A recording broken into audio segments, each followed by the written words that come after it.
دا په زړه تور خلک چې کوم د پیره دا په زړه تور خلک چې کوم د پیره سپینه جامه ورباندې بده لګي او د محبت خواږه چې وخوري سړی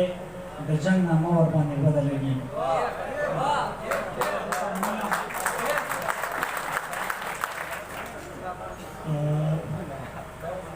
نن یې په بل شان بېزتي کړې ده سلام صاحب نن یې په بل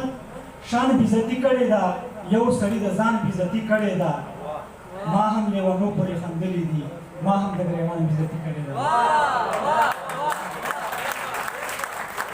ما هم لیونو پورې خندلي دي ما هم د ګریوان بېزتي کړې ده ښه ورځ به په ژوند چېرته ونه ویني چا چې د قرآن بېزتي کړې ده مننه ښه ورځ به په ژوند چېرته ونه ویني چا چې د قرآن بېزتي کړې ده ته خو د اسلام خبرې مه کوه تا خو د ایمان بېزتي کړې ده مننه او هر سړي د ګران احترام کړی دی هر سړي د ګران احترام کړی دی هر سړي د ګران بېزتي کړې ده ډېره زیاته مننه